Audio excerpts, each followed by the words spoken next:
for this, opening your doors to this. And I always forget whether whether God or the devil is in the detail, but in fact now I know that it's neither. It's Kwok. It's Gene Kwok's meticulous passion for Barry Hanna's work that has, in fact, brought us all here tonight. That and this book. I understand that the dead get royalties.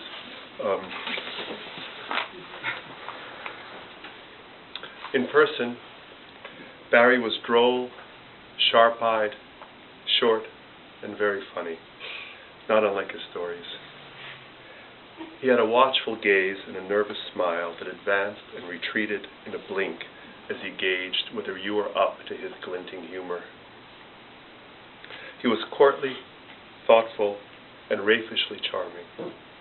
He was aware of his reputation and worried it a little, as great writers always do, but not too much.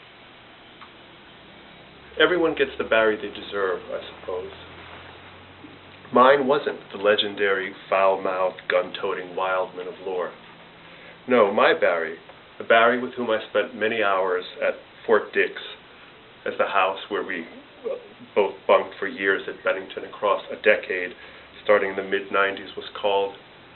My Barry was a soft-spoken lover of French literature, philosophy, a connoisseur of history, and a mediocre, sorry to say it, poker player, which means he was still way above what we were capable of.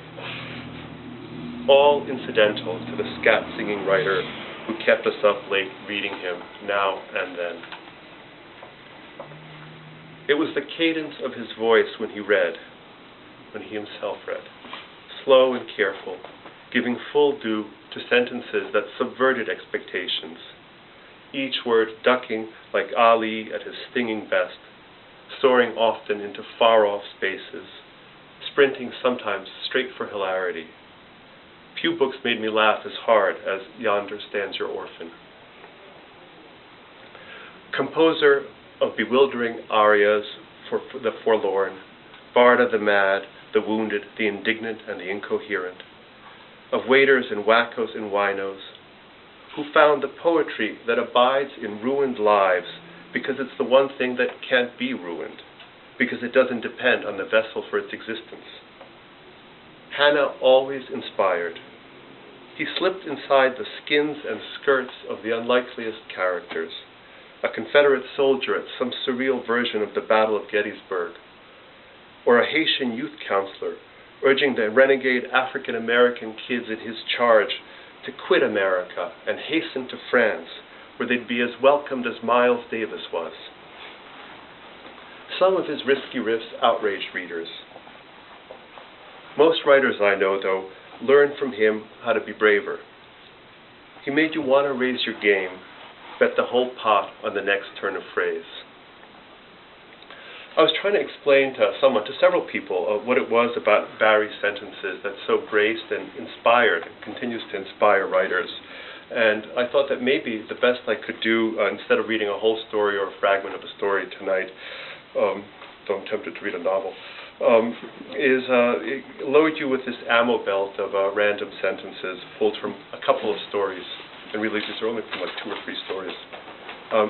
The sentences aren't simply cool. They burn with a kind of kindling intelligence that starts a fire in your brain. Okay, so first sentence. He put his right arm out to the west, and something quiet but with a shape happened, so that he could feel it rolling down to the continental delta of the Mississippi, feel the country under his forearm and elbow. 2. He was nearly begging to be insane. 3. He didn't want to be arrogant, but he was experiencing a gathering distaste for almost everybody.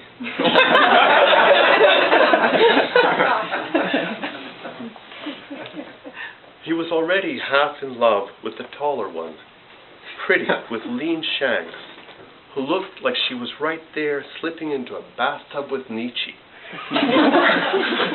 That lovely caution about her.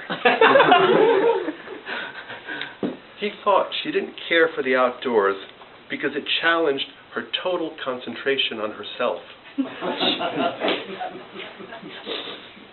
In this next sentence, a man down on his luck goes in search of food for his cat, where he takes with him, plucks the cat in his right pocket. He goes into a store and he's looking for something, but he realizes he's broke, so he decides to shoplift 2 lobsters. And he puts the lobsters in the other pocket and hurries out of the store. And this single sentence describes what follows. The night manager came out, and the policeman swung toward Bandini in his vehicle. But Bandini saw this and scampered like a goat fiend over the hill, behind a branch bank, and into the thorns, dead wart vine and minor gullies, where only the most wretched of animals went.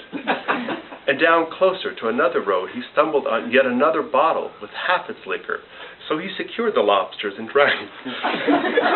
Then he stayed to the backyards, and overcame the trifling senses of the middle-aged and wife-worn, where, had they shined a light on him, they would have seen a man near vomitous with joy. Finally, about a disturbed physician. He achieved with time a defined contempt for the ill, and a high regard for the healthy and the dead. So eloquently quiet. With Barrie, it wasn't just the sentences, though. Every great aria is great because it gives voice to the heart of its subject. Here, in this short passage, a humble waiter, humiliated by existence, finds courage by remembering his dead parents, and then realizes that his own purpose in life is to be courage itself. I'm dying for you. I have had hell so you may carry on. Love me, every breathing motherfucker around me. I give you my lungs and heart to eat thereof.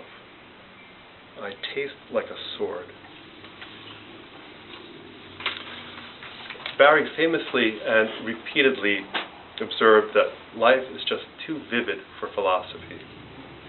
That seems as fine a first principle for a fiction writer as any I know. So here's to Barrie, in death as in life, so eloquently vocal.